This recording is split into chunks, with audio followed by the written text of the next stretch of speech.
ಒಂದು ಗ್ರಾಮದ ನಿಜವಾದ ಸಂಪತ್ತು ಎಂದರೆ ಆ ಗ್ರಾಮದ ಇತಿಹಾಸ, ಪರಂಪರೆ ಮತ್ತೆ ಜನರ ನೆನಪುಗಳು. ನಾನು ನಿಮ್ಗೀಗ ಪರಿಚಯಿಸಲು ಹೊರಟಿರೋದು ಚಿಕ್ಕನಹಳ್ಳಿ ತಾಲೂಕು ಹೊನ್ನೇಬಾಗಿ ಗ್ರಾಮದ ಇತಿಹಾಸವನ್ನ. ಹೊನ್ನೇಬಾಗಿ ಅಂತ ಹೆಸರು ಹೇಗ್ ಬಂತು ಅಂತ ನಿಮಗೆ ಗೊತ್ತಾ? ಆ ಗ್ರಾಮದಲ್ಲಿ ನಿಜವಾಗ್ಲೂ ಒಂದು ಸಿಕ್ತ. ಅದೇ ಗ್ರಾಮದಲ್ಲಿ ನೀರಿಂದ ದೀಪ ಹಚ್ಚಿರ ಅಂತ ದೇವಸ್ಥಾನ ಇರೋದು ನಿಮಗೆ ಗೊತ್ತಾ? ಇವೆಲ್ಲ ವಿಚಾರನ ನಮಗೆ ಈಗ ಈ ವಿಡಿಯೋದಲ್ಲಿ ನಿಮ್ಗೆ ತಿಳ್ಸಕ್ ಹೋಗ್ತಾ ಇದ್ದೀನಿ. ಬನ್ನಿ ಪರಿಚಯನ ಈ ವಿಡಿಯೋದಲ್ಲಿ ಆರಂಭಿಸೋಣ. ತುಮಕೂರು ಜಿಲ್ಲೆಯ ಚಿಕ್ಕನಾಯಕನಹಳ್ಳಿ ತಾಲೂಕಿನ ಗ್ರಾಮೀಣ ಪರಿಸರದಲ್ಲಿ ನೆಲೆಗೊಂಡಿರುವ ಹೊನ್ನೇಬಾಗಿ ಇದು ಕೇವಲ ಒಂದು ಗ್ರಾಮವಲ್ಲ. ತಲೆಮಾರುಗಳಿಂದ ಬಂದ ಕಥೆಗಳು, ನಂಬಿಕೆಗಳು, ಕೃಷಿ ಜೀವನ ಮತ್ತು ಗ್ರಾಮೀಣ ಸಂಸ್ಕೃತಿಯನ್ನು ತನ್ನೊಳಗೆ ಉಳಿಸಿಕೊಂಡಿರುವ ಒಂದು ನೆಲ. ಆದರೆ ಈ ಊರಿಗೆ ಹೊನ್ನೇಬಾಗಿ ಎಂಬ ಹೆಸರು ಹೇಗೆ ಬಂತು? ಈ ಪ್ರಶ್ನೆಗೆ ಉತ್ತರ ಹುಡುಕಲು ನಾವು ಗ್ರಾಮದ ಹಿರಿಯರ ನೆನಪುಗಳತ್ತ ಸಾಗಬೇಕು.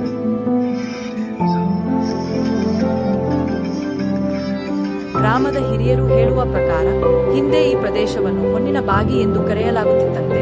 ಗುಡ್ಡಗಾಡು ಪ್ರದೇಶದಲ್ಲಿ ದನ, ಕುರಿ, ಮೇಕೆಗಳನ್ನು ಮೇಯಿಸುತ್ತಿದ್ದ ಕಾಲದಲ್ಲಿ ರಾಗಿ ತೆನೆಯಂತೆ ಕಾಣುವ ಹೊನ್ನಿನ ತೆನೆಗಳು ಇಲ್ಲಿ ಕಂಡುಬಂದವು ಎನ್ನುವುದು ಸ್ಥಳೀಯ ಕತೆ. ಅಷ್ಟೇ ಅಲ್ಲ, ಹೊನ್ನು ಸಣ್ಣ ಸಣ್ಣ ಹರಳುಗಳಂತೆ ರಾಶಿಯಾಗಿ ಬಿದ್ದಿರುವುದನ್ನು ಕಂಡಿದ್ದರೆಂದು ಹಿರಿಯರು ಹೇಳುತ್ತಾರೆ.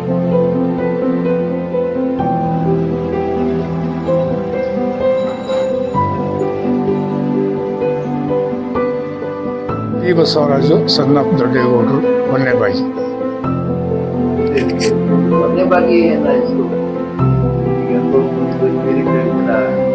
ಅದು ಕೂಡ ನಾವು ಹಿರಿಯರು ಕೇಳಿಕೊಂಡು ಬಂದಿರೋದೇ ವಿನಃ ನಾವು ನೋಡಿದ್ದಲ್ಲ. ಹಿರಿಯರು ಹೊನ್ನಿನಬಾಗಿ ಅಂತೇಳಿ ಹೆಸರು, ಅದು ಹೋಗಿ ಇವತ್ತ ಹೊನ್ನೇಬಾಗಿ ಅಂತ ರೂಢಿ ಸಹ ಬಂದಿದೆ. ಅದಕ್ಕೆ ಕಾರಣ ಏನು ಅಂದರೆ, ಹಿಂದೆ ಇದು ಮಲ್ಟಿ ಸುಮಾರು 400 ವರ್ಷದ ಇತಿಹಾಸ ಇರ್ಬೋದು ಹೊನ್ನೇಬಾಗಿ. ಅವತ್ತ ಇದು ಬರೀ ಗುಡ್ಡ, ಮಲ್ಟಿ. ಆ ಮಲ್ಟಿಲಿ ಈಗಲೂ ಒಂದು ಇಲ್ಲಿ ಕಠಿಣವಾದ ಜಾಗ ಇದೆ, ಅಗೆಯದ ಮಾರಿ ಅಂತ. ಆ ಭಾಗದಲ್ಲಿ ಮಲ್ಟಿ ಅಂದ್ರೆ ಗುಡ್ಡ. ಈಗ ಆತ ಗುಡ್ಡ ಇದು ನೋಡ್ರಿ, ಗುಡ್ಡ. ಮಲ್ಟಿ ಅಂದ್ರೆ ಗುಡ್ಡ, ಏನೂ ಇಲ್ಲ, ಬರೀ ದನ ಕುರಿ ಮೇಸೋ ಆಗಿತ್ತು ಊರು, ಆಗಿತ್ತು ಅಂತ ಒಂದು ಜಾಗ. ಈಗಲೂ ಅದನ್ನ ಬೇಕಾದ್ರೆ ಫೋಟೋ ಹೊಡ್ಕೋಬಹುದು. ಅದಕ್ಕೆ ಗದ್ದಿಗೆ ಮಾಡಿದರೆ ಅಲ್ಲಿ ಬಂಗಾರದ ಕಂಠಗಳು ಹೊಳಿತಾ ಇದ್ವಂತೆ. ಅವ್ರು ಹೇಳ್ತಾರೆ, ಎಲ್ಲರೂ ಹೊನ್ನಿನ ಕುಡಿ ಇತ್ತು ಅಂತ ಹೇಳ್ತಾರೆ. ನಾವು ಕೇಳ್ದಂಗೆ ಕುಡಿ ಕುಡಿ ಅಂದ್ರೆ ನನ್ನ ಇದರಲ್ಲಿ ಹೊನ್ನಿನ ಕುಡಿ ಏನು ಹೊಡಿತೀತ? ಕುಡಿ ಹೊಡಿತೀತ? ಹಿಂಗೆ ತೆನೆ, ಹೆಂಗೆ ಹೊನ್ನಿನ ತೆನೆ ಹೊಡಿತೀತ? ಇಲ್ಲ, ಇರಕ್ಕಿಲ್ಲ. ಹೊನ್ನಿನ ರಾಶಿ ಕಂಠಗಳು ಅಲ್ಲಿ ಬಿದ್ದಿತ್ತು ಅಂತ ಕಾಣುತ್ತೆ ಅಂತ ನಾನು ಹೇಳೋದು. ಹಿಂದಿನ ನಾವು ಕೇಳಿದ್ದು ಹೊನ್ನಿನ ತೆನೆ ಹೊಯ್ತಿತ್ತು, ಆ ತರ ಹೊನ್ನಿನ ಕೊನೆ ಕಾಣ್ತಿತ್ತು ಅಂತ ಅವ್ರು ಹೇಳ್ತಾರೆ. ನಾನು ಅದನ್ನ ಪರಿವರ್ತನೆ ಮಾಡ್ಕೊಂಡಿದ್ದೀನಿ. ಬಟ್ ಹೊನ್ನಿನ ತೆನೆ ಇಲ್ಲ, ಹೊನ್ನಿನ ರಾಶಿ ಹರಳವಾಗಿ ಬಿದ್ದಿತ್ತು ರಾಶಿ ಆಗಿ ಅಲ್ಲೆಲ್ಲ ಸ್ಟಾರ್ಕೆಲ್ಲವ. ಅಲ್ಲಿ ಕುರಿ ಮೇಯ್ಸಕ್ ಹೋಗಿದ್ದ ಒಬ್ಬ ಗೊಲ್ಲ. ಕುರಿ ಮೇಯ್ಸ್ಕೊಂಬ, ದನ ಕರ ಮೇಯ ಜಾಗ, ಕುರಿ ಮೇಯಿಸ್ತಿದ್ದಂತೆ.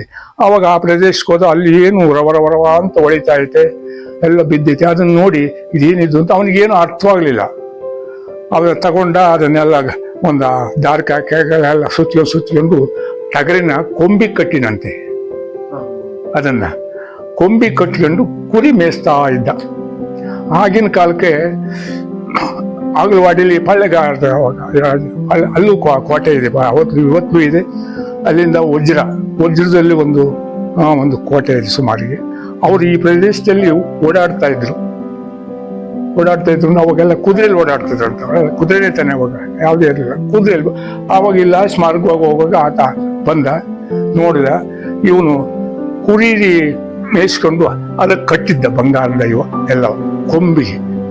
ಅವಾಗ ಏನಪ್ಪಾ ಇದೇನೇ ಹೆಂಗ್ ಕಟ್ಟಿದೀಯೋ, ಇದೆಲ್ಲದು ಇದೇನು ಅಂತ ಕೇಳಿದ್ರಂತ. ಸ್ವಾಮಿ ಅಲ್ಲಿ ಮಸ್ತ ಬಿದ್ದೈತೆ, ಅದನ್ನ ನೋಡಿ ನಾನು ಕಟ್ಟಿದ್ದೀನಿ ಇಂದ. ಆದರೆ ಅವನಿಗೆ ಗೊತ್ತು ಏನು ಅಂತ, ಇವನಿಗೆ ಗೊತ್ತಿಲ್ಲ. ಎಲ್ಲೈತೆ ಬಾ ತೋರು ಅಂತ. ಆ ತೋರು ಅಂತಾಗ ಆ ಜಾಗಕ್ಕೂ ತೋರಿದಂತೆ ಅಲ್ಲಿ ಹೊನ್ನಿನ ರಾಶಿ ಅಷ್ಟು ಏನು ಹಾಳುಗಳು ಎಲ್ಲ ಬಿದ್ದಿದ್ದು. ಅದನ್ನ ನೋಡಿ ರಾಜ ಅವನು ತಕ್ಕೊಂಡು ಅದು ನನ್ನ ಎತ್ಕೊಂಡು ಹೋಗಿ, ಇದು ಇನ್ನು ಮುಂದೆ ಹೊನ್ನಿನಬಾಗಿ ಆಗಿ ಬೆಳೀಲಿ ಅಂತೇಳಿ ಅವತ್ತೊಂದಷ್ಟು ಮನೆಗಳನ್ನ ಏನೋ ಒಂದು ಆಶ್ರಯ ಕೊಟ್ಟ ಅಂತ ಕಾಣುತ್ತೆ. ಆ ಪಾಳ್ಯಗಾರ ಹೆಸರು ಗೊತ್ತಿಲ್ಲ ನನಗೆ. ಪಾಳ್ಯಗಾರ ಕಾಲ ಅದಕ್ಕಿಂತ ಈ ಒಂದೇ ಬಗೆನ ಹೆಸರಿನ ಪ್ರಶ್ನೆ ಮುಂಚೆ ಹಿಂದೆ ಏನಿತ್ತು? ಇಲ್ವೇ ಇಲ್ಲ, ಊರೇ ಇಲ್ಲ, ಊರೇ ಹೆಂಗಿದೆ? ಊರೇ ಇಲ್ಲ, ಮನೆಯಲ್ಲ ಗುಡ್ಡಗಾಡು, ಗುಡ್ಡ ಅಷ್ಟೇ, ಕುರಿ ದನ ಮೇಯಿಸುವ ಸ್ಥಳವಾಗಿತ್ತು.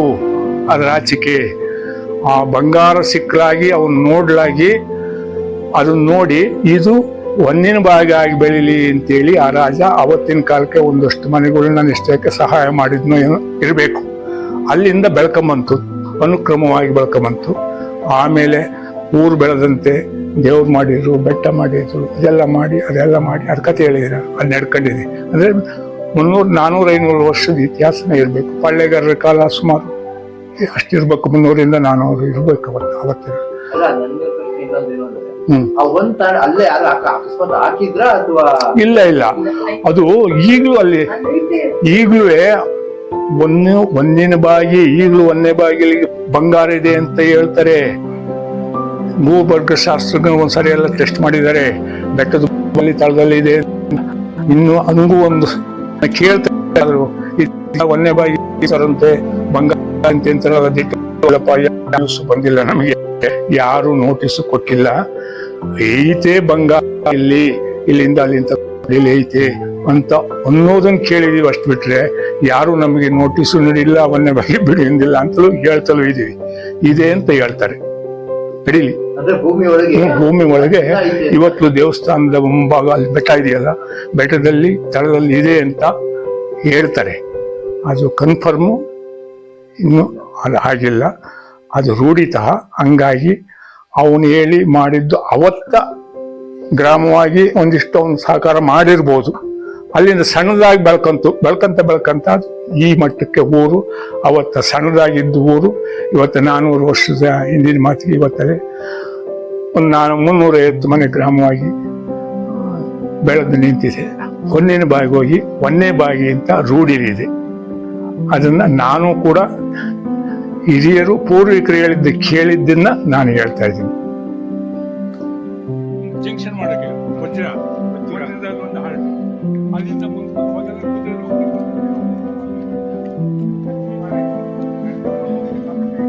ಇಲ್ಲೇ ಇದ್ದಿದ್ದು ಒಂದು ಮುಂಬಳೆ ಬಂದಿದ್ದು, ಅದಾದ್ಮೇಲೆ ಇಲ್ಲಿ ಒಂದು ಸಿಕ್ಕಿತ್ತು. ಅಲ್ಲ, ಯಾರು ಇಟ್ಟಿದ್ರ ಇಲ್ಲ ಅದೇ ಮುಂಡೆ ಗೊತ್ತಿಲ್ಲ.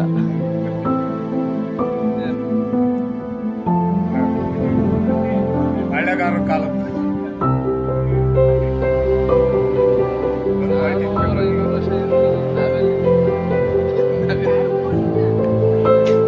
ಆ ಜಾಗ ಇದೆಯಲ್ಲ, ಅಲ್ಲೂ ಇದೆಯಲ್ಲ.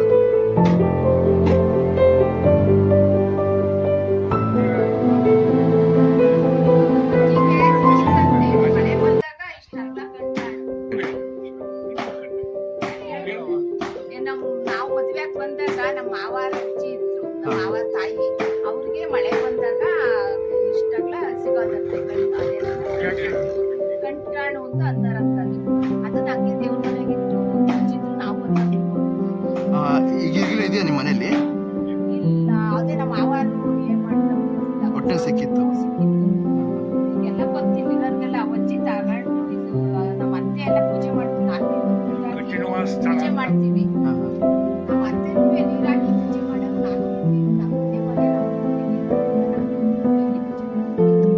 ಇದಕ್ಕೆ ಏನಂತ ಹೆಸರು ಇದೆ? ಅಗೇದ್ ಮರ ಅಂತ ಏನು ಕರೀತಾರೆ? ಮಾರಮ್ಮ ಅಂತ. ಜಾತ್ರೆ ಆಗುತ್ತಲ್ಲ, ಅಲ್ಲಿದೆಯಲ್ಲ, ಅದನ್ನು ಒಂಚೂರು ಹೇಳಿ. ಅದೇನಕ್ಕೆ ಕರೆಯೋದು?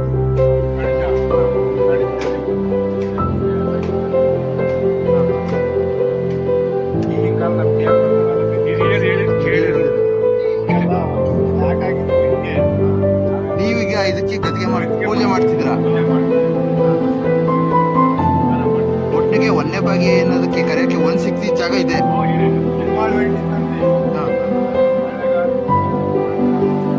ಹೊನ್ನೆಬಾಗಿಯ ಮತ್ತೊಂದು ವಿಶೇಷತೆ ನೀರು ದೀವಿಗೆ ರಂಗನಾಥ ಸ್ವಾಮಿ ದೇವಾಲಯ. ಗ್ರಾಮದ ಹಿರಿಯರ ಪ್ರಕಾರ ಈ ದೇವಾಲಯಕ್ಕೆ 100 ವರ್ಷಗಳ ಹಿಂದಿನ ಪರಂಪರೆ ಇದೆ. ಈ ದೇವಾಲಯದೊಂದಿಗೆ ಬೆಸೆದುಕೊಂಡಿರುವ ಒಂದು ಅಪರೂಪದ ಕತೆ ಇಂದಿಗೂ ಗ್ರಾಮಸ್ಥರ ನೆನಪಿನಲ್ಲಿ ಜೀವಂತವಾಗಿದೆ. ಒಂದು ಕಾಲದಲ್ಲಿ ಇಲ್ಲಿ ನೀರಿನಿಂದಲೇ ದೀಪ ಹಚ್ಚಲಾಗುತ್ತಿತ್ತೆಂದು ಗ್ರಾಮದ ಹಿರಿಯರು ಹೇಳುತ್ತಾರೆ. ಈ ಅಪರೂಪದ ಸಂಗತಿಯನ್ನು ನೋಡಲು ಆ ಕಾಲದ ಅಮಲ್ದಾರ್ ಅಥವಾ ತಹಶೀಲ್ದಾರ್ ದೇವಾಲಯಕ್ಕೆ ಬಂದಿದ್ದರೆಂದು ಕೂಡ ಸ್ಥಳೀಯ ಮೌಖಿಕ ಪರಂಪರೆಯಲ್ಲಿ ಹೇಳಲಾಗುತ್ತದೆ. ದೇವಿಗೆ ರಂಗನಾಥ ಸ್ವಾಮಿ ಅಂತ ಹೇಳಿ ಹೆಸರು ಯಾತಕ್ಕೆ ಬಂತು ಅಂತ ಹೇಳಿದ್ರೆ, ನಾವು ಪೂರ್ವಿಕರಿಂದ ನಾವು ತಿಳ್ಕೊಂಡ ವಿಷಯನ ಈಗ ಇವರಲ್ಲಿ ಪ್ರಸ್ತುತಪಡಿಸ್ತಾ ಇದ್ದೀನಿ. ಪೂರ್ವಿಕರು ಹಿಂದೆ ಒಬ್ಬ ಭಕ್ತ ಬೆಟ್ಟಕ್ಕೆ ಪೂಜೆಗೆ ಬಂದಂತೆ, ಮೂಲವಿಗ್ರಹಕ್ಕೆ ಬೆಟ್ಟ ಇದೆ, ಆ ಬೆಟ್ಟದಲ್ಲಿ ಪೂರಿಗೆ ಬಂದಾಗ ಪೂಜಾರ ಜೊತೆ ಹೋಗ್ತಾನೆ. ಹೋದಾಗ ಅಲ್ಲಿ ಅನಿರೀಕ್ಷಿತವಾಗಿ ಅವನು ದೇವಿಗೆ ಎಣ್ಣೆ ಬಿಟ್ಟು ಹೋಗಿರ್ತಾನೆ, ಎಣ್ಣೆ ತಕೊಂಡು ಹೋಗಿರಲ್ಲ. ಆ ಪೂಜೆಗೆ ಹೋದಾಗ ಎಣ್ಣೆ ಇಲ್ಲದ ನೋಡಿ, ಎಣ್ಣೆ ಇಲ್ಲದೆ ದೇವಿಗೆ ಹೆಂಗೆ ಗುಚ್ಚೋದು ಅಂತ ಪೂಜಾರರು ತಟ್ಪಡಿಸ್ತಾರೆ. ಆಗ ಅವ್ರ ಮನಸ್ಸಿಗೆ ಏನು ಉಳಿತೋ ಗೊತ್ತಿಲ್ಲ. ಆಗ ಅವರು ಕಲ್ಯಾಣಿಂದ ದಿನನಿತ್ಯ ತಗೊಂಡೋಗ್ತಾರೆ. ಅದಕ್ಕೆ ಒಂದು ಕಲ್ಯಾಣ ಇದೆ ಊರಿನಕ್ಕೆ, ಕೆಳಭಾಗದಲ್ಲಿ. ಅಲ್ಲಿಂದ ನೀರು ಪೂಜೆಗೆ ತಗೊಂಡೋಗಿ ಇವತ್ತು ತಗೊಂಡೋಗ್ತಾರೆ, ಅವತ್ತು ತಗೊಂಡೋಗ್ತಿದ್ರು. ಆ ನೀರನ್ನೇ ದೇವಿಗೆ ಹಾಕಿ ಅವತ್ತ ದೇವರ ಅದ್ರ ಭಕ್ತರ ಸಂಬಂಧ ಅಷ್ಟು ಕಟ್ಟುನಿಟ್ಟಾಗಿತ್ತು. ಆ ಒಂದು ಇದಿತ್ತು, ಅವರ ಶ್ರದ್ಧೆ ಭಕ್ತಿ ಇತ್ತು ಅಂತ ಕಾಣುತ್ತೆ. ಆ ಒಂದು ಇದರಿಂದ ಆ ದೇವಿಗೆ ಪ್ರಕಾಶಮಾನವಾಗಿ ಉರಿತು ಅಲ್ಲಿ ಅವರನ್ನ ಮಾಡಿಸ್ಕೊಂಡು ಪೂಜೆ ಪುರಸ್ಕಾರ ಮಾಡಿಸ್ಕೊಂಡು ಹೋಗ್ತಾರೆ. ಅದನ್ನು ಊರಿನವರಿಗೆ ತಿಳಿಪಡಿಸ್ತಾರೆ. ಆವಾಗ ಪ್ರತಿ ವರ್ಷ ಹೊನ್ನೆಬಾಗಿಲಿ ಉಗಾದಿ ಆದ 15 ದಿವಸಕ್ಕೆ ಜಾತ್ರೆ ಆಗುತ್ತೆ. ರಂಗನಾಥ ಸ್ವಾಮಿ 3 ದಿವಸ ಜಾತ್ರೆ. ಒಂದು ಮೊದಲನೇ ದಿವಸ, 2ನೇ ದಿವಸ ದಾಸೋಹ, ಬೆಟ್ಟದಲ್ಲಿ 3 ಸೇವೆ, 3ನೇ ದಿವಸ ತೇರು, ರಂಗನಾಥ ಸ್ವಾಮಿ ತೇರು. ಆ ತೇರಿನ ದಿವಸ ಹಿಂದೆ ಮೊದಲು ಈ ಒಂದು 20 ವರ್ಷದಿಂದ ಚಿಕ್ಕನಹಳ್ಳಿಯಲ್ಲಿ ಸಾರು ಕೊಡಲ್ಲ. ಅದರಿಂದ ಆಚೆಗೆ ಹಿರಿಯರೆಲ್ಲ ಚಿಕ್ಕನಹಳ್ಳಿಯಲ್ಲಿ ನೀರ್ ದೇವರೇ ರಂಗನಾಥ ಸ್ವಾಮಿ ಜಾತ್ರೆ ಅಂತ ಹೇಳ್ಬಿಟ್ಟು ಸಾರು ಕೊಡ್ತಾ ಇದ್ರು. ಸಾರು ಅಂದ್ರೆ ಟಮಟೆ ಹೊಡಿ, ದಾಸಪ್ಪುಗಳಿಂದ ಜಾಗಟೆ ಹಿಡ್ಕೊಂಡು ನೀರ್ದೇವಿಗೆ ರಂಗನಾಥ ಸ್ವಾಮಿ ಜಾತ್ರೆ ಹೊನ್ನೆಬಾಗಿಲಿ ಅಂತೇಳಿ ಸಾರು ಕೊಡ್ತಾ ಇದ್ರಂತೆ. ಅವತ್ತಿನ ಕಾಲಕ್ಕೆ ತಾಲ್ಲೂಕು ಆಫೀಸು ಇಲ್ಲಿತ್ತು, ಪೊಲೀಸ್ ಸ್ಟೇಷನ್ ಹತ್ರ ಇಲ್ಲಿತ್ತು. ಅದು ಅಲ್ಲಿ ಆಚೆ ಹೋಗ್ಬೇಕಾದ್ರೆ ಅಲ್ಲಿ ಅಮಲ್ದಾರರು ನೀರ್ದೇವಿಗೆ ರಂಗನಾಥ ಸ್ವಾಮಿ ಅಂತ ಸಾರ್ತಿ ಅದೆಲ್ಲಪ್ಪ, ಈ ನೀರು ಹಾಕಿ ಹೊಚ್ಚಿದ್ರೆ ಮುರಿಚಿತ ದೇವಿಗೆ ಅಂತ ದಾಸಪ್ಪನ ಕರೆಸಿ ಕೇಳಿದ್ರಂತೆ. ಆಗ ಹೂನ್ ಸ್ವಾಮಿ ಉರಿತಿದೆ, ಹಂಗಾರೆ ತೋರಿಸ್ತೀಯಾ ಅಂದಾಗ, ಬನ್ನಿ ಸ್ವಾಮಿ ನೋಡೋಣ ಹೋಗೋಣ ಅಮಲ್ದಾರು ಅದನ್ನ ಪ್ರಶ್ನೆ ಮಾಡಿದ್ರು. ನೀರ್ದೇವಿಗೆ ತಹಸೀಲ್ದಾರರು ಆ ಸಾರ್ತದ್ನಲ್ಲ, ನೀರ್ದೇವಿಗೆ ರಂಗನಾಥ ಸ್ವಾಮಿ ಜಾತ್ರೆ ಹೊನ್ನೆಬಾಗಿಲಿ ತಾವುಗಳೆಲ್ಲ ಬರಬೇಕು ಅಂತ ಸಾರ್ಕೊಂಡು ಅದು ಪದ್ಧತಿ ಇತ್ತು ಹಿಂದೆ. ಈಗ ಒಂದು 15-20 ವರ್ಷದಿಂದ ಸಾರದ್ ಬಿಟ್ಟಿದ್ವಿ, ಅವತ್ತಿತ್ತು. ಇದು ಬಹಳ ಹಿಂದಿನ ವರ್ಷ, 100 ವರ್ಷದ ಕತೆ ಇದು. ಏನು ಹೊನ್ನೆಬಾಗಿ ಸುಮಾರು 300-400 ವರ್ಷದ ಇತಿಹಾಸ ಇರ್ಬೋದು, ನನ್ನ ಅಂದಾಜು ಪ್ರಕಾರ ಇರ್ಬೋದು. ಆ ಜಾತ್ರೆ ನಿಗದಿ ಸಮಯದಲ್ಲಿ ಹಿಂದಿನವರು ಅದು ಮಾಡ್ಕೊಂಡು ಬರ್ತಾ ಇದ್ರು. ಅವ್ನು ಸಾರೋದನ್ನು ಕೇಳಿ ಕರೆದ್ರಂತೆ. ನಾನು ಹಿರಿಯರು ಹೇಳಿದ್ ಕೇಳ್ಕೊಂಡಿದ್ದೀನಿ, ಅದನ್ನ ಹೇಳ್ತಾ ಇದ್ದೀನಿ ಸತ್ಯವನ್ನು. ಆಗ ಅವ್ರಿಗೆ ಹೂನ್ ಸ್ವಾಮಿ ಬನ್ನಿ ನೀವು ಪ್ರತ್ಯಕ್ಷ ನೋಡಿ ಅಂತ. ಆಗ ಮಾರನೇ ದಿವಸ ಅಮಲ್ದಾರು ಸಮೇತ ಬೆಟ್ಟಕ್ಕೆ ಬಂದು ಪೂಜೆ ಮಾಡಿಸಿ ಆಯ್ತು. ಅವತ್ತಿನ ಭಕ್ತಿ ಪರಮಾತ್ಮನ ಭಕ್ತರ ಸಂಬಂಧ ಅಷ್ಟು ನಿಕಟವಾಗಿತ್ತು ಅಂತ ಕಾಣುತ್ತೆ. ಉರಿತು. ಆವಾಗ ತಹಸೀಲ್ದಾರ್ ಪೂಜಾರು ಹಚ್ಚಿದ್ರು. ಅವ್ರು ಬಂದು ಸನ್ನಿಧಿಗೆ ಬಂದ್ರು. ಬೆಟ್ಟ ಇದೆ ಅಲ್ಲಿಗೆ ಹೋಗಿದ್ರು. ಅಲ್ಲಿ ಹೊಚ್ಚಿದ್ರು. ನೀರಾಕಿ ಬರೀ ನೀರಾಕಿ ಹೊಚ್ಚಿದ್ರಂತೆ. ನಾನು ಹೇಳೋದು ಹಿರಿಯರು ಹೇಳಿದ್ದು ಕೇಳೋದಕ್ಕೂ ನಂದಲ್ಲ, ಇದು ನನ್ನ ಮಾತಲ್ಲ. ಇನ್ನು ಪೂರ್ವಿಕರು ಹೇಳಿದ ಮಾತು, ಅದನ್ನೇ ನಾವು ಕೇಳ್ಕೊಂಬಂದಿದ್ದೀವಿ. ಅದನ್ನೇ ಇವತ್ತು ಆ ನೇಮ ಹಾಕ್ಕೊಂಬಂದಿದ್ದೀವಿ. ಹೀಗಾಗಿ ಆ ದೇವಿಗೆ ಹೊಳಿತು. ಅವಾಗ ಆ ಅಮಲ್ದಾರರು ಬಿರುದು ಹೇಳಿದ್ರಂತೆ, ನೀರ್ದೇವಿಗೆ ರಂಗನಾಥ ಸ್ವಾಮಿ ಅಂತ ಹೆಸರಾಗಲಿ ಇರಲಿ ಅಂತ ಹೇಳಿದ್ರಂತೆ. ಇವತ್ತು ಕೂಡ ಆ ತುಮಕೂರು ಗೆಜೆಟ್ನಲ್ಲಿ ಎಲ್ಲ ಇದೆ ಅಂತ ಹೇಳುತ್ತೆ. ನಮ್ಮ ಸಾಹಿತ್ಯ ಪರಿಷತ್ ಅಧ್ಯಕ್ಷರಾದ ಬಸವರಾಜು ಒಂದು ಇದೆಯಂತೆ, ಅದು ನೋಡ್ಬೋದು ಅಂತ ನಮ್ಮ ಬಸವರಾಜ್ ಹೇಳ್ತಾನೆ. ಆ ಗೆಜೆಟ್ ಅವ್ರು ಹೇಳಿದ್ರಲ್ಲ, ಹಿಂದಿನ ರೆಕಾರ್ಡ್ನಲ್ಲಿ ಇದೆ ಅಂತ. ಆ ನೀರ್ದೇವಿಗೆ ರಂಗನಾಥ ಸ್ವಾಮಿ ಅಂತ ಅವತ್ತ ಪ್ರಚುರಕ್ಕೆ ಬಂದಿದ್ದು. ಅವತ್ತಿನಿಂದ ಅದು ನೀರ್ದೇವಿಗೆ ರಂಗನಾಥ ಸ್ವಾಮಿ ಅಂತ ಪ್ರಚುರಕ್ಕೆ ಬಂದಿದೆ. ಅದನ್ನ ನಮಸ್ಕಾರ ಎಲ್ರಿಗೂ. ನಾವಿವತ್ತು ಚಿಕ್ಕನಹಳ್ಳಿ ತಾಲೂಕು ಹೊನ್ನೆಬಾಗಿ ಗ್ರಾಮ ಪಂಚಾಯತಿ ಗ್ರಾಮದಲ್ಲಿದ್ದೀವಿ. ಇಲ್ಲಿಗೆ ನಾವು ಬಂದಿರೋದು ನೀರು ದೇವಿಗೆ ದೇವಸ್ಥಾನ ಅಂತ. ಈ ಗ್ರಾಮ ಬಹಳ ಪುರಾತನವಾದ, ಸುಮಾರು 300-400 ವರ್ಷಗಳ ಇತಿಹಾಸ ಇದೆ. ಈ ಗ್ರಾಮನ ಕಾಯ್ತಾ ಇದ್ದು ಸಹ ಇಲ್ಲಿ ಚಿನ್ನ ಇದೆ ಅಂತ ಹೇಳ್ತಾರೆ. ಈ ಗ್ರಾಮನ, ಈ ದೇವಸ್ಥಾನನೂ ಸಹ ಕಾಯ್ತಾ ಇದೆ ಅಂತ ಗ್ರಾಮದ ನಂಬಿಕೆ ಇದೆ. ಈ ಗ್ರಾಮದಲ್ಲಿ, ಈ ದೇವಸ್ಥಾನದಲ್ಲಿ ಇದೆಯಾ, ಈಗ ಇಲ್ಲಿ ನಾವು ಬಂದಿರೋದು ನೀರು ಬಿಟ್ಟು ದೀಪ ಹಚ್ಚಿರೋ ಅಂತ ದೇವಸ್ಥಾನ ಇದೆ, ಏನೋ ಇತಿಹಾಸ ಇದೆ. ಈ ದೇವಸ್ಥಾನದ ಬಗ್ಗೆ ಇಲ್ಲಿನ ಅರ್ಚಕರು ಮತ್ತೆ ಹಿರಿಕರು ಸ್ವಲ್ಪ ಹೇಳ್ತಾರೆ. ಸರ್ ನಮಸ್ಕಾರ. ನಮಸ್ಕಾರ. ಹೇಳ್ರಿ, ಈಗ ದೇವಸ್ಥಾನದ ಇತಿಹಾಸದ ಬಗ್ಗೆ ಒಂದ್ಸಲ. ನಮ್ಮ ಹೆಸರು ಕುಮಾರಸ್ವಾಮಿ ಅಂತ. ಈ ಹೊನ್ನೆಬಾಗಿ ಕ್ಷೇತ್ರದಲ್ಲಿ ನೆಲೆಸಿರ್ತಕ್ಕಂಥ ಶ್ರೀ ನೀರ್ದೇವಿಗೆ ರಂಗನಾಥ ಸ್ವಾಮಿ ಇಲ್ಲಿ ಬೆಟ್ಟದ ಮೇಲೆ ನೆಲೆಸಿರ್ತಾನೆ. ಇಲ್ಲಿ ಕೆಳಗಡೆ ಕಲ್ಯಾಣಿ ಇದೆ. ಆ ಕಲ್ಯಾಣಿಲಿ ನೀರು ಯಾವ ವರ್ಷನೂ ಸಹ ಹೋಗಿಲ್ಲ. ಎಂತ ಬರಗಾಲ ಬಂದ್ರು ಸಹ ಆ ಬಾವಿ ತಳ ನೋಡಿಲ್ಲ. ಪೂಜೆಗೆ ಅಲ್ಲದೆ ನೀರನ್ನ ತಂದು ಉಪಯೋಗಿಸ್ತಾರೆ. ಆಮೇಲೆ ಹಿಂದಿನವರು ಹೇಳ್ತಾರೆ ಇಲ್ಲಿ ಒಂದು ಉದ್ಭವ ಆಯ್ತು ಊರೊಳಗಡೆ ಅಂತವ. ಯಾವಾಗ? ಅದು ಯಾವ ಕಾಲದಲ್ಲ ಗೊತ್ತಿಲ್ಲ ನಮಗೆ, ಪಾಳೆಗಾರ ಕಾಲದಲ್ಲಿ. ಅದಕ್ಕೆ ಇದಕ್ಕೆ ಹೊನ್ನಿನ ಬಾಗಿ ಅಂತ ಹೆಸರು ಬಂದಿದೆ. ಆಮೇಲೆ ಇಲ್ಲಿ ನೆಲೆಸಿರ್ತಕ್ಕಂಥ ನೀರ್ದೇವಿಗೆ ರಂಗನಾಥ ಸ್ವಾಮಿ ಅವಾಗ ಯಾವಾಗಲೂ ಏನೋ ಟೆಸ್ಟ್ ಮಾಡಿದ್ರಂತೆ, ದೀಪಕ್ಕೆ ನೀರು ಬಿಟ್ಟು ಉರಿಸಿದ್ರಂತೆ. ಅದಕ್ಕೆ ಇದಕ್ಕೆ ನೀರ್ದೇವಿಗೆ ರಂಗನಾಥ ಸ್ವಾಮಿ ಅಂತ ಹೆಸರು ಬಂದಿದೆ. ಹಾಗೂ ಇಲ್ಲಿಗೆ ಬರೋ ಭಕ್ತಾದಿಗಳಿಗೆಲ್ಲ ಒಳ್ಳೇದು ಮಾಡ್ತಾನೆ ದೇವರು. ಆಮೇಲೆ ಕೈ ನೋವು, ಮೈಕೈ ನೋವು ಇರೋರಿಗೆಲ್ಲವ ಕೆಳಗಡೆ ಬಾವಿ ನೀರಿಂದ ನೀರು ತಗೊಂಬಂದು ಇಲ್ಲಿ ನೀರು ಹಾಕಿಸ್ಕೊಂತಾರೆ. ಅವ್ರಿಗೆ ಎಷ್ಟೋ ಜನಕ್ಕೆ ಗುಣವಾಗಿದೆ. ಆಮೇಲೆ ಒಕ್ಕಲಿನವ್ರು ಬಂದು ಇಲ್ಲಿ ಶನಿವಾರ ಪೊರ ಎಡೆ ಎಲ್ಲ ಮಾಡ್ಕೊಂಡು ಪೂಜೆ ಮಾಡಿಸ್ಕೊಂಡು ಹೋಗ್ತಾರೆ. ಅವ್ರಿಗೂ ಸಹ ಅನುಕೂಲವಾಗಿದೆ. ಊರವರು ಇದಕ್ಕೆ ದಿನನಿತ್ಯ ಪೂಜೆ ನಡೀತೈತೆ. ಬೆಳಿಗ್ಗೆ ಟೈಮು ಬೆಳಿಗ್ಗೆ 7ರಿಂದ 8 ಗಂಟೆವರೆಗೂ ದಿನನಿತ್ಯ. ಶನಿವಾರ 10ರಿಂದ 3 ಗಂಟೆವರೆಗೂ ಪೂಜೆ ಕಾರ್ಯಕ್ರಮ ನಡೀತೈತೆ. ಡೈಲಿ ಇದ್ದೇ ಇರುತ್ತೆ. ಎಷ್ಟು ದೂರ ಇದೆ? ಇದು 1 ಕಿಲೋಮೀಟರ್ ಮೇಲಿದೆ. ಗುಡ್ಡಗಾಡದ ಮೇಲೆ ಯಾಕೆ ಬಂತು ಈ ದೇವಸ್ಥಾನ? ಅದು ನಮಗೆ ಗೊತ್ತಿಲ್ಲ. ಯಾವಾಗಲೂ ಆ ಪುರಾತನ ಕಾಲದಲ್ಲಿ ಆಗಿರೋದು ಇದು. ಏನೋ ಇಲ್ಲಿ ಚಿನ್ನ ಇದೆ ಅಂತ ಯಾರೋ ಇನ್ನೋರು ಹೇಳವ್ರೆ. ಅದು ನಮಗೂ ಸಹ ಸರಿಯಾಗಿ ಗೊತ್ತಿಲ್ಲ. ನನಗೆ ಇಲ್ಲಿ ಎಲ್ಲ ಕಾಯ್ತಾ ಇರೋ ದೇವಸ್ಥಾನ ಅಂತ ಹೇಳ್ಬೋದಾ? ಹೇಳ್ಬೋದು. ಊರ್ ಕಾಯ್ತಾ ಇರೋ ದೇವ್ರು ಅಂತಾನೆ ಹೇಳ್ಬೋದು. ಕಾಯ ಅಂತ ದೇವರು ಹಿಂದೆ ಸ್ವಲ್ಪ ಬರೋದಂತೆ ದೇವಸ್ಥಾನಗಳಿಗೆ ಎಂತ ವಿಘ್ನ ಇದೆ ಅಂತ ಆದ್ರೆ ಅಂತ ಜನ ಹೇಳ್ತಾರೆ. ಈಗ ಏನ್ ನಡೀತಾ ಇದೆ ಪ್ರಶ್ನೆ ದೇವಸ್ಥಾನದಲ್ಲಿ? ಯಾವಾಗ ಅವಾಗ ಜಾತ್ರೆ ಎಲ್ಲ ಯಾವಾಗ? ಜಾತ್ರೆ ಎಲ್ಲ ಯಾವಾಗ ನಡೆಯುತ್ತೆ? ಜಾತ್ರೆ ಏಪ್ರಿಲ್ 15-20 ಜಾತ್ರೆ ಊರೊಳಗಡೆ. ಇಲ್ಲಿ ದುಗ್ಗು ಸೇವೆ ಮಾಡ್ತೀವಿ ಭಾನುವಾರ. ಇಲ್ಲಿ ಭಾನುವಾರ ಒಂದ್ ದಿವಸ ದುಗ್ಗು ಸೇವೆ ಕೊರೆವು. ಇನ್ನ ಸೋಮವಾರ ತೇರು, ಮಂಗಳವಾರ ಬನ್ನಿ ಮರ, ರಾತ್ರಿ ಬೆಳಕಿನ 4 ದಿವಸ ಜೋರ ಜಾತ್ರೆ ಊರೊಳಗಡೆ. ಇಲ್ಲಿ ಒಂದ್ ದಿವಸ ದುಗ್ಗು ಸೇವೆ ಮಾಡ್ತೀವಿ ಭಾನುವಾರ. ದೇವ್ರು ಎಲ್ಲ ದಾಸಪ್ತರ ಕರ್ಸಿ 101 ಎಡೆ ಹಾಕಿ ಜಾತ್ರೆ ಮಾಡ್ತೀವಿ. ಕೆಂಪಮ್ಮ ಎಲ್ಲೆಲ್ಲಿಂದ ಬರ್ತಾರೆ ಜನ? ಸುತ್ತಮುತ್ತ ಹಳ್ಳಿಯರು, ನಮ್ಗೆ ಸುತ್ತಮುತ್ತ ಗ್ರಾಮದವರೆಲ್ಲ ಸೇರ್ಕೊಂತಾರೆ. ಯಾವ ಊರಿಂದ? ತುಮಕೂರು, ದುಂಡ, ದಂಡೀಶ್ವರ, ಈ ಗುಡ್ದಾಚೆ ಸುತ್ತು, ಜಾಣಾರು, ಜಾಣಾರು ಈ ಕಡೆ ನಾವು ಕೆಂಪಿರಾನಟ್ಟಿ, ಕಾತ್ರಿಕಾಳು, ಜಾಣಾರು, ಶಿವಮೊಗ್ಗ, ಭದ್ರಾವತಿ, ತುರೇಕೆರೆ ತಾಲೂಕಲ್ಲೂ ಇದಾರೆ ಮಕ್ಕಳು. ದಂಡೀಶ್ವರ ಅಲ್ಲ, ಇದು ಇತಿಹಾಸ ಇದ್ರು ಅಷ್ಟು ಪ್ರಸಿದ್ಧಿ ಆಗಿಲ್ವಲ್ಲ ಏನಕ್ಕೆ? ಅದು ಹಳೆ ರೀತಿಲಿ ಇರ್ಲಿ ಅಂತ ಬಿಟ್ಟವ್ರೆ ಅಷ್ಟೇ. ಪುರಾತನ ಕಾಲದಲ್ಲೇ ಇರ್ಲಿ ಅಂತ ಮಾಡ್ತಿಲ್ಲ.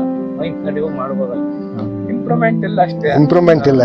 ಪುರಾತನ ಕಾಲದಲ್ಲೇ ಇರ್ಲಿ ದೇವಸ್ಥಾನ ಅಂತ ಬಿಟ್ಟವ್ರೆ. ಎಂತ ಊರಾಗ ಕಟ್ಟಾರ ದೇವಸ್ಥಾನ ನೋಡಿ, ನಮ್ಮೂರ ಕಟ್ಟಿಲ್ಲ. ಸ್ವಾಮಿಯನ್ನ ಪುರಾತನ ಕಾಲದಾಗ ಇರ್ಬೇಕು ಅಂತ ಆಸೆ ಐತೆ ಅದಕ್ಕೆ. ಹಂಗೆ ನಡೆದ್ ಬತ್ತೈತೆ.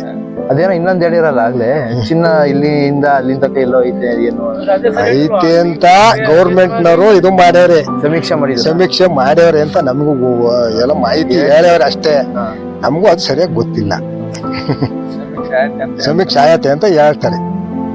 ಮಾತ್ರ ಹಿಂದೆ ಅಲ್ಲಿ ಆಗ್ಯೋದು ಅದಿನ್ನು ಚಿನ್ನದ ಹೊಂಬಾಳೆ ಹೊರಟಂತೆ. ಈಗಲೂ ಅಲ್ಲಿ ವರ್ಷಕ್ಕೊಂದ್ಸಲಿ ದೀಪಾವಳಿಲಿ ಇದು ಮರಿಂದ ಮಾಡ್ತಾರೆ. ದೀಪಾವಳಿಲಿ 50 ಮರಿಂದ ಮಾಡ್ತಾರೆ. ಚಿನ್ನದ ಹೊಂಬಾಳೆ ಬಂದಂತೆ ಆಗ್ಲೂ ಬಾಳೆಗಾರ ಕಾಲದಲ್ಲಿ ನೋಡಿರೋದು. ಅವಾಗಲೇ ಒಂದಿನ ಬಾಗಿ ಅಂತ ಮೊನ್ನೆ ಬಾಗಿ ಅಂತಲ್ಲ, ಒಂದಿನ ಬಾಗಿ. ಆ ಚಿನ್ನದ ಹೊಂಬಾಳೆ ನೋಡಿ ಒಂದಿನ ಬಾಗಿ ಅಂತ.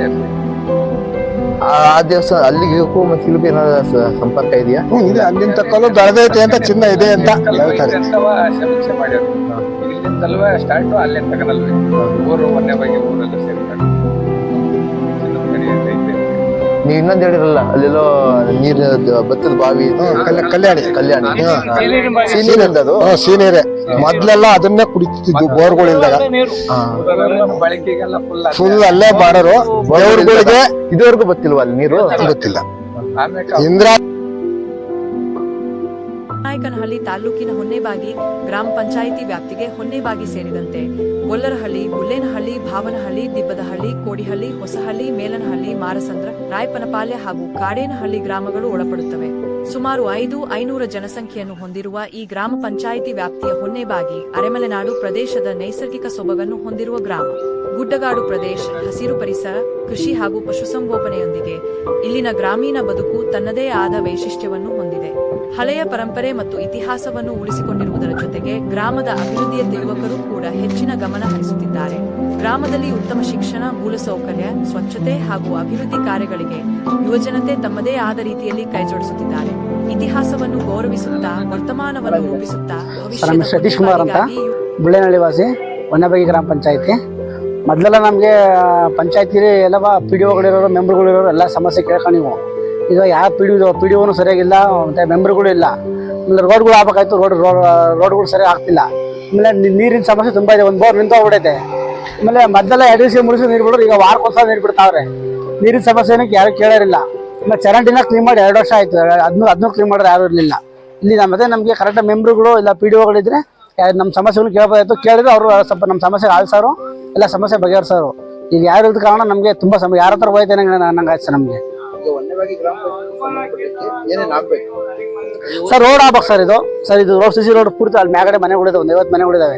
50 ಮನೆ ಮಕ್ಕಳು ಅಂಗನವಾಡಿ ಬರ್ತಾರೆ, ಎಲ್ಲ ಪೂರ್ತಿ ಕಾಲೆಲ್ಲ ಇದು ಮಾಡ್ಕೊಂಡ್ ಬರ್ತಾರೆ ಪೂರ್ತಿ ಎಲ್ಲನ. ಅಲ್ಲೆಲ್ಲ ಉಳಾಬ್ದೆಲ್ಲ ಬರ್ತವೆ. ಸರಿ ರೋಡ್ ಸಮಸ್ಯೆ, ರೋಡ್ ಮಾಡಿಲ್ಲ. ಆಮೇಲೆ ನೀರು ನಿಂತೋಗ್ಬಿಟ್ಟೈತೆ. ಬೋರ್ ವ್ಯವಸ್ಥೆ ಆಗ್ಬೇಕು. ಆಮೇಲೆ ವಾರಕ್ಕೊಂದ್ಸಲ, ವಾರಕ್ಕೆ 8 ದಿವಸ ನೀರು ಬಿಡ್ತಾವ್ರೆ. ಮೊದಲೆಲ್ಲ 2 ದಿವಸ 3 ದಿವಸ ನೀರು ಬಿಡೋರು. ಅದು ನೀರಿನ ಸಮಸ್ಯೆ ತುಂಬ ಐತೆ. ಆಮೇಲೆ ಫಿಲ್ಟರ್ ನೀರು ಕೆಟ್ಟೋಯ್ತೆ, ಫಿಲ್ಟರ್ ನೀರು ಸರಿಯಾಗಿ ಬರಲ್ಲ. ಅದೊಂದು ಹೊನ್ನಿನ ತೆನೆಗಳ ಕತೆ. ನೀರಿನಿಂದ ದೀಪ ಹಚ್ಚಿದರೆಂಬ ನೆನಪು. 100 ವರ್ಷಗಳ ಪರಂಪರೆಯ ಕತೆಗಳನ್ನು ಹೊತ್ತು ಸಾಗುತ್ತಿರುವ ರಂಗನಾಥ ಸ್ವಾಮಿ ದೇವಾಲಯ. ಇವೆಲ್ಲವೂ ಹೊನ್ನೆಬಾಗಿಯ ಗುರುತಿನ ಭಾಗ. ಇವುಗಳಲ್ಲಿ ಯಾವುದು ಇತಿಹಾಸ, ಯಾವುದು ಜನಪದ ನಂಬಿಕೆ, ಯಾವುದು ತಲೆಮಾರುಗಳ ನೆನಪು, ಅದನ್ನು ಮುಂದಿನ ಸಂಶೋಧನೆ ಹೇಳಬಹುದು. ಆದರೆ ಈ ಕತೆಗಳನ್ನು ದಾಖಲಿಸುವುದು ಮಾತ್ರ ನಮ್ಮ ಜವಾಬ್ದಾರಿ. ಏಕೆಂದರೆ ಒಂದು ಗ್ರಾಮದ ಕತೆ ಕೇವಲ ಆ ಗ್ರಾಮದ ಕಥೆಯಲ್ಲ, ಅದು ನಮ್ಮ ಮಣ್ಣಿನ ಕತೆ, ನಮ್ಮ ಜನರ ಕತೆ, ನಮ್ಮ ಸಂಸ್ಕೃತಿಯ ಕತೆ. ಇದು ಹೊನ್ನೆಬಾಗಿ ಗ್ರಾಮದ ಕತೆ. ಇನ್ನಷ್ಟು ಇಂತಹ ಗ್ರಾಮಗಳ ಮರೆಯಾಗುತ್ತಿರುವ ಕತೆಗಳನ್ನು ತಿಳಿಯಲು ಸ್ಟುಡಿಯೋ ಮೀಡಿಯಾ ಯೂಟ್ಯೂಬ್ ಅನ್ನು ಸಬ್ಸ್ಕ್ರೈಬ್ ಮಾಡಿ.